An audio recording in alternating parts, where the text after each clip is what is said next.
Welcome to the Solid Sound Podcast. We're talking about some of our favorite musicians from all over the world. We are doing this show every Friday at 11 a.m. Mountain Standard Time. If you want to support us on Patreon, check us out on Patreon. You can get the full unedited podcast there. We're giving away some BABYMETAL tickets. Anyone can make it to Albuquerque. I got tickets for you. The first person to tell me they can make it, I'm going to give it to you. All right. Shout out to Janine. She's the one giving them away. We're talking about some Alien Ant Farm. You guys remember that band? That huge band? That huge one hit that anybody could recall. That huge fucking band from back in the day. You remember that band? We're going to talk about this one story with CKY and Alien Ant Farm. And honestly, we don't fuck with those bands. We don't fuck with those bands at all. We don't listen to any of them. Talk about it anyways, because somebody got punched in the face, and why not? Sure. But there's some serious things that are happening in the Japanese world with some metalcore bands out there faking their cancer illnesses, which is fucked up. Oh, yeah. Talk about Konami's new PRS, which I want. In Nemophila, a new song we're going to talk about. And then Dexcore is back, guys. Dexcore is back, and they sound great. Oh, yeah. Okay. New Nemo album was also announced. Yeah, that's going to be in December. That's going to be in December for that one. Fire, bro. It's just album back. Well, they need to be on fire because they have only 4 members in the band now. And then in the new song, we got to see Mayu with the guitar. What'd you think of the new song? I liked it. It's very nice and heartwarming, especially with all the visuals of the babies and stuff. Them as babies, their children, all that good stuff. Yeah, I thoroughly enjoyed it, honestly. Yeah, I think you're full of shit. Why? Yeah. I don't think you liked it. I liked it. I don't think you liked it. I mean, if you compare it to another ballad, this one doesn't compare, but yeah. It's a good song, nonetheless. I enjoyed it. I think it's a solid song. It's a solid song. It's a solid song. Yeah. I want to say it's one of the best Nemophila songs. I would say it's a continuation of the song "Life," by Nemophila. I think it lives up to the namesake of the song. Beautiful. Yes, it does.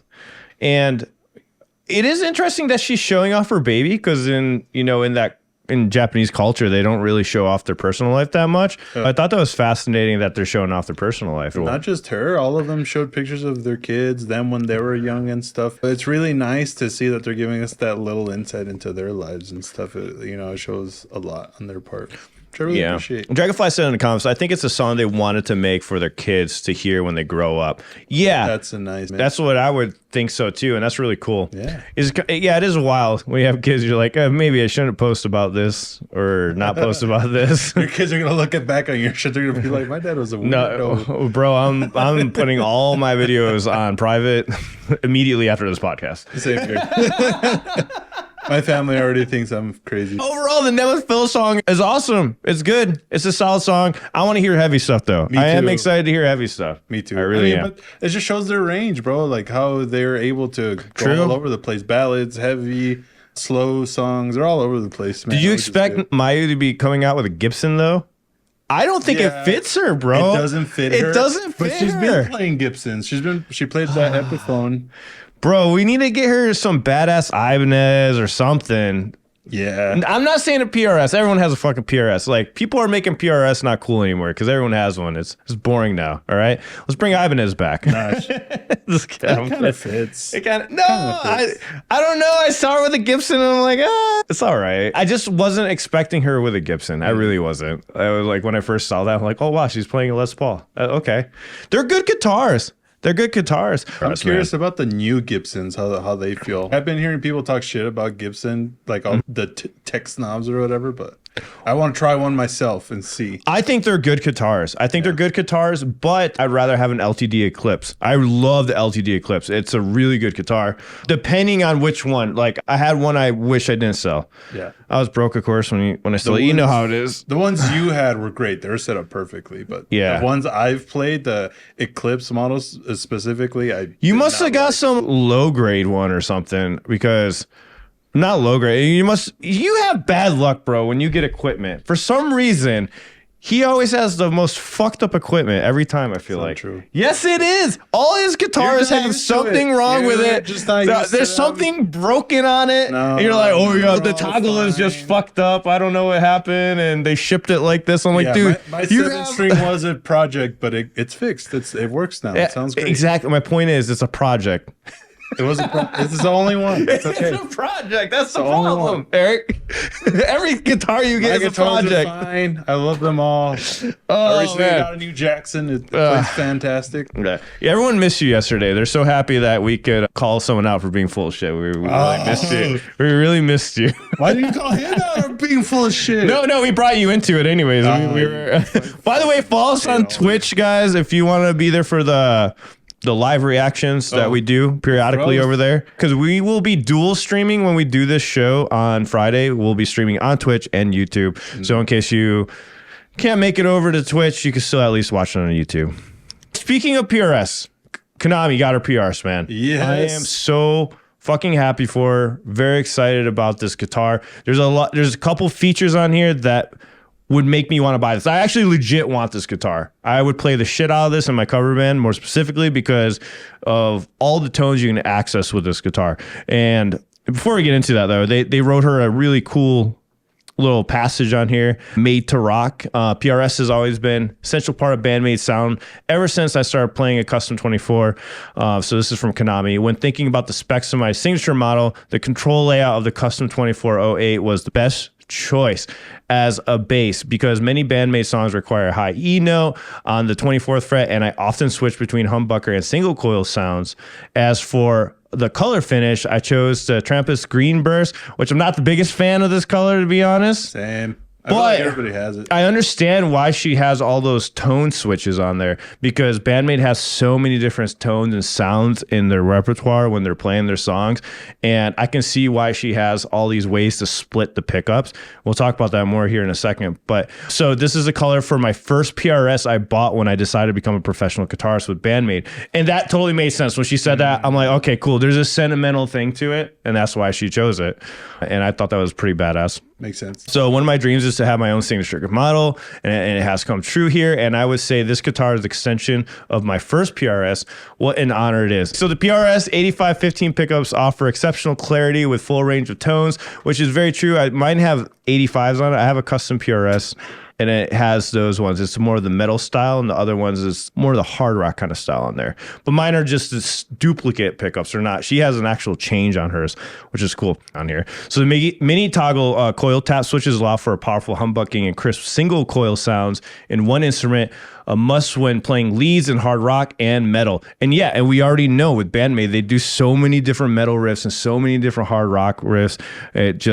She has a lot of riffs. Oh, yeah. A lot of badass riffs. I'm really happy for her that she got her own signature guitar. So this limited edition is a hand-signed by Konami on the guitar backplate. Ooh. Only 200 of the PRS Konami limited edition will be made.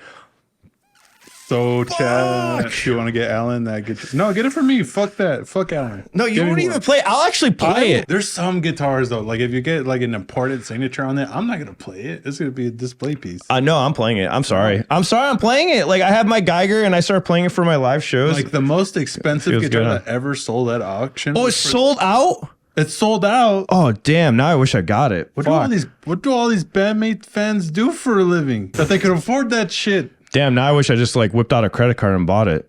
Damn, bruh. Hopefully you could find one on the market. No, you know it. I already know what happened, bro. Somebody bought more than one, and they're going to be selling it for like double the price on eBay. Yeah. Dude. Fucking hate scalpers, dude. They're like... dude, somebody scalped this guitar. Dude. I'm going to look it up right now. I'm really curious. I think somebody scalped this already. Nothing that pisses me off more than scalpers. Special place in hell for you fucks. See, that sucks, man. Yep. I was going to have her personal signature on it, too. People are selling this. I know they are. Okay, to be fair, I don't see anything on here yet. Damn, so you can't even get one of these right now. So it's completely sold out. Wow. In 24 hours, too. That's wild. I want to talk about why this thing is so special, though. These pickups, man. The pickups are really fucking good. I love guitars like this. This is why I love my yellow Ibanez. Yeah. It's the fact that I can go to a Strat sound. That's really important to me, to be able to hit that Strat sound while I'm playing live, especially in a cover situation. So for her, like, she has all these options she can do. She can replicate a lot of different styles of guitars with these different positions of pickups. This is badass, dude. This is options on crack for a guitar. I thought I had a lot of options with my my Ibanez. But to be fair, like my Ibanez, I tried out other models of it. They don't sound as good. Like sometimes the guitars just don't sound as good with the wiring. They have to wire these perfectly, but I trust PRS to do that. So I'm sure they have a cheaper version of this pickup selection setup. And I was thinking about, I'm going to look into it because I love PRS because they're so durable and they sound really good. What's this link for, Simno? Oh, what the fuck? Yes. Are you fucking serious? I get one. I'm never clicking on another link by you, Simno. Not gonna lie, it's a pretty dope design though. Wait, this has to be a fake website. This Totally cannot AI be image real. of Trump. 1500. Oh my God. You want, dude, I don't want the acoustic. bro, that bro, electric looks pretty I sick. want to see you playing this. Dude, yeah, it looks pretty sick. I won't lie. I The like the art is pretty- inlays. The inlays are gay as fuck, bro. Presidential series. This can't be real. This is not real, is it? That's fucking Let's talk about some metalcore, all right? Let's talk about Dexcore. Dexcore. What do you think of the new song? I thought it was fucking fantastic. Fucking slaps, dude. It's really It good. fucking It is slaps. really good. But I thought they were gonna change their sound to be like a softer band. I didn't think they would still be doing the heavy stuff. No, but the thing has been like 6 months since they've done something. So I really appreciate that. They're back to the sound. The breakdown's super heavy. I enjoyed the hell of it. I reacted to it yesterday on Twitch, and I absolutely love the song. You were saying it sounded like fucking a copycat of Jiluka before he came on here. Yeah, I think they're trying to compete with Jiluka. No, I don't think so. I think they are. Yeah, this was my original full shit moment. I wanted to highlight. Who came out first? Them or Jiluka? This sounds nothing like Jiluka. This song sounds nothing like Jiluka. Jiluka has their own unique sound. Yeah, Even no, in they the have screams. all that stuff, but like listen to the guitar and like the structure of the song is pretty simple. No, it's not. It's not similar. I don't agree. How is it similar? you're just missing the orchestral stuff. They're Jiluka just is missing the way orchestral stuff. faster. It's on crack. This is you did like a little bit of crack, not too much. You're right tame. This is like the right amount of crack before they start playing. Yeah. Jaluka just fucking went ham. You know, they're just like they fell in the powder. They just fell. They went diving. They went swimming. The Scarface mountain. These guys just had a line. Yeah, Jaluka was playing with the Scarface mountain. All right, this is nowhere near that level. But I would actually say I prefer this Dexcore a bit more than Jiluka. I like this. This for me, this is a more of a variation in the music where it's just not thrown and blasted into your face. It's just, it does blast you in the face in the beginning of this song, but it's very methodical the way that's written. It has like its peaks and valleys. It still keeps you into there. You're not lost. You can get hooked into the groove and the riff. And at the end, you get an amazing breakdown. And to me, it's a really great heavy song. It's a very perfect style heavy. If you love heavy music, you're going to like this. This is what I think metalcore is now. I don't even consider this like a deathcore. They had a great fake out at the end of the song. I was like, oh, the song's over. Good. That was a good song. And then they hit you with that last fucking heavy bit at the end. I was like, okay, cool. They got me. Okay. So speaking of metalcore, though, we had a situation happen. So the Thai metalcore band, according to Metal Injection, Annalyn is ending their 20-year plus career on a pretty fucked up note. Back in July, vocalist Nemophila Bond, I was just gonna say Bond, revealed he was diagnosed with stomach cancer. A fundraiser was launched in conjunction with Annalyn's record label, Grayscale Records, to help him with his medical bills. As the fundraiser noted, due to the health system in Thailand, there is no insurance at all that pay the upcoming things that are necessary to help him. So anyways, now other bands in the record label start helping him out. So this was all bullshit, and they issued a statement saying he never had cancer, that he lied to everyone for money. And in the statement, Bond notes his problems stem from personal financial struggles, including debts from illegal loans and poor business decisions that I failed to manage over the years. And he fakes cancer to help pay them back. Oh my God. Dude, to be honest, like instead of faking cancer, you could just said, I have a bunch of loans and bills I can't pay back. Can you help? I'm sure they would have done something. So the fact that he went to the extent of saying, hey, I have cancer, dude, I'm sure people would have been sympathetic if you said, hey, I'm just struggling with bills. I think anyone could relate with that. Yeah, or you could have pushed some other stuff, push some merch or something. That's really fucked up, bro. I would like to offer my sincerest apologies to everyone for everything that has transpired. Everything that's transpired, especially for both the deception around my health issues and the false claims that were made, wrote Bond. I deeply regret my actions and fully accept responsibility for my mistakes I have made. I am truly sorry for the harm and distress this has caused. The problems I have faced stem from personal financial struggles, including debts from illegal loans and poor business decisions that I failed to manage over the years. The situation escalated to the point where I couldn't see a way out, and I was placed under immense pressure, both financially, personally, and led to the mistakes I made. Oof. Again, you could have just said, hey, I'm just fucking up. But the thing is, who were the bands that got involved that were about to set up charities for them? It was 2 big bands underneath their record label that they were really pissed off about helping them out. So the band pretty much is just done after this. I'm trying to remember the bands that were involved in this. From them, like, it only takes one member from the band for them to lose credibility, which absolutely sucks. And it's their vocalist too, so even if they were to come back, like, 1, their reputation would be through the mud, and then 2, they would have to find a new singer, which would be a lot of work. Totally understand breaking up the band for that, dude. Bro, 20 years.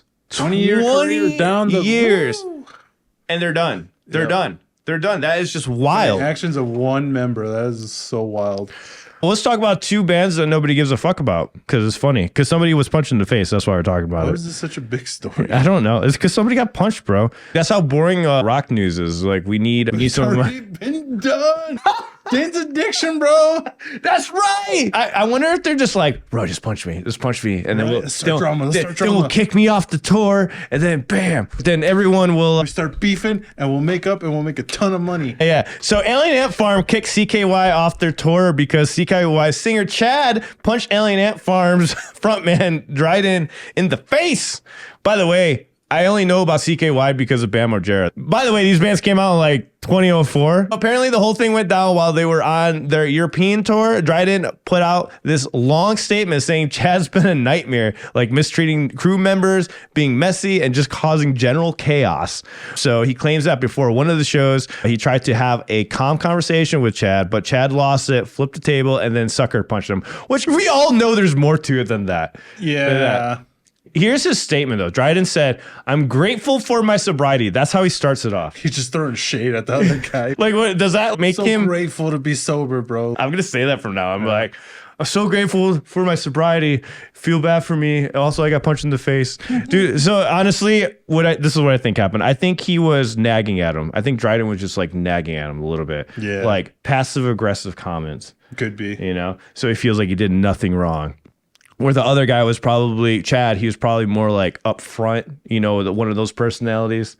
Or they just say exactly what their problem is with you. Yeah. Or he was like passive aggressive. So the statement from Dryden was, I'm grateful for my sobriety and grateful that I didn't retaliate physically. Apparently, he would normally retaliate physically. On Chad's side of it, he's calling it self-defense because he thought he was going to attack him. Charging in his personal space too. What? Do you think they're just going to... Are they still playing, though?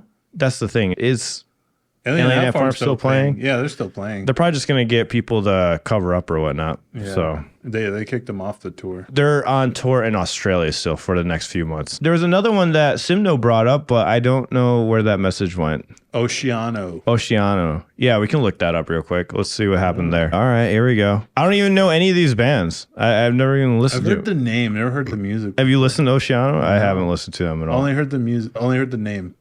Never heard the music. No. Okay, so Oceano, earlier this week, Illinois-based American deathcore band, Oceano. That does sound familiar. Now that I read the deathcore part, it feels familiar. Also before. As one of the bands slated to perform in the upcoming America's Rejects tour, headlined by metalcore band Attila. I've heard of Attila. The tour also featured Australian new metalcore group Dealer and English hard rock singer Nathan James, among others. So amid this announcement, Oceano's frontman Adam Warren faced criticism.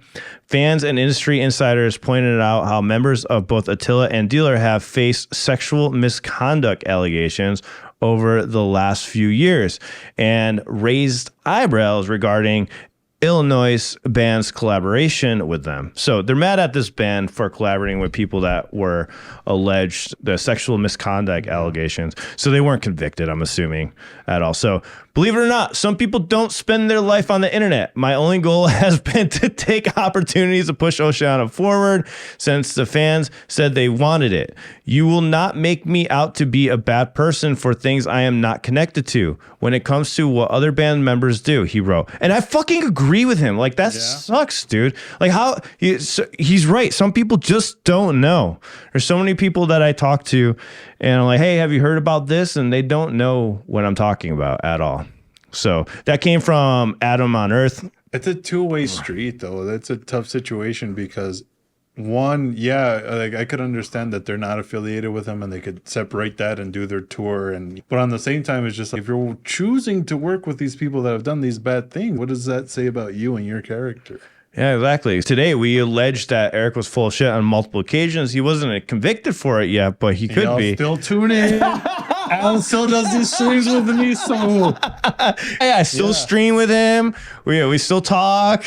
Adam mentioned that his band distanced themselves from the concerned tour. He concluded on November 21st on a tweet by writing, I don't want to exist to you anymore. As of today, I quit Oceano and will focus on being a solo independent artist. What? Why did it lead to that? Oceano's final shows will now begin being planned for 2025. It feels good to finally say that. Oh, he's gonna fucking quit? Oh, wow. Why? Maybe you guys just got tired of doing deathcore. Deathcore is one of those genres where I'm just like, I don't know how people can do that for the rest of their lives. Wow, what a dick. What? What a dick. I think Lorna Shore's doing pretty good. Yeah, but how realistic? Alex Terrible is doing pretty good. Slaughter to Prevail. Yeah. Realistically, they've been doing it for a fucking long time. Realistically. Already he's been doing it a long time. And they make way more money than us. True. That's very true. He's been waiting for a way out. Yeah, exactly, Solemn. He's been waiting for a way out. So as soon as the news of Oceano joining America's Rejects Tour became viral, and earned immediate backlash. For instance, Texas-based DIY record collective DSFP Records reshared the Illinois band's tweet prompting the tour and asked Adam Warren how his band signed onto a tour where people need to cover their drinks and watch. Without addressing the controversy directly, Warren shared how nobody should be trusted, no matter what their social status, but rather should be judged by their character and how they treat others. He also assured that he would step up if something bad happened during the tour, adding that he was unaware of the online rumors and allegations. But that's it. It's just rumors and allegations. Yeah. And he absolutely, if something happens on tour, you step up and you say something. You mention something that's happening. Hey, dude, this motherfucker I just saw him put some pills in this drink. And then bam, then you get off the tour. That's how I think he should be judged, right? Yeah. If he saw something, say something about it, right? It happens with me at work. If I see something inappropriate, tell my higher ups about it. Otherwise, if I don't, then I'm just like an accessory to whatever just happened. P Records pointed out that his reply was dismissive. How's that dismissive? Adam mentioned how he doesn't represent anyone else and would never stand for anything bad happening to others. He added that he wanted concerts to always be a safe place. Bro, they're gaslighting him at this point. How are my ethics put aside when I'm not involved in anything you're referring to? I think your disappointment is misguided. It sounds like he just got sick of the fucking fans at that point. That's a fair statement, though. It is a very fair statement. He later defended the band's decision to be on the America's Rejects tour. Meanwhile, Endit vocalist Akil Gatsi also accused an Oceano member of refusing to use the N-word but performing at controversial tours. What does that have to do with anything? We need more kicks in the face. We need people punching each other and doing stuff like that, you know? So I feel like we're just like finding reasons to be pissed off. Oh, man. This whole situation's fucked. Oh, man. Attila singer Chris faced similar allegations in 2020, but denied them. His bandmate and drummer Brian was also accused of... Oh, wow. I thought it was just Fonzilla, but apparently everyone in this band... They're obsessed of grape in the last year. Wow. Exploring further Oceano vocalist statement regarding the bands in the future. I remind you, Oceano was not active for a long time before now. I don't even know anything about Dealer besides the band name. I've heard when they first came out years ago, didn't they broke up? I did not even know what any other bands on the tour would be beyond Attila until long after we agreed, which is totally true. Sometimes you don't know what other bands are going to be on the tour afterwards. Like it was that happened with me with Firewind. I didn't know Firewind was on the tour until later on. It definitely happens like that sometimes. After we agreed and no one in my circle cited any issues with our decision to take the tour, he shared. I just feel like he's stuck in a hard spot, man. He is. It is a really tough one because on the first hand is like being on a tour that big is gonna get a lot of eyes on your band. Yeah. But on the same time, this level of harassment and shots thrown at them is fucked. Yeah. Like Simno said, just another day on the internet. All we can do is laugh at this and just have a good time, guys. Right? They should just power through it. Right. I mean, if those bands can power through their allegations and stuff like that, I think they can too. But yeah, I think Salma was right when she said that he was just looking for a way out, and this was his way out. Yeah. Because he's going to do a full-on solo career. I'm kind of curious to check it out. I want to hear, I actually just reading the quotes from him, I want to check out his solo stuff. I'm curious to see what he does. Honestly. Very interesting. Yeah. I wonder what he's going to do. That's it for today, guys. Yeah. We'll see you next Friday at 11 a.m. Mountain Standard Time. All right? See you all in the next one. See you.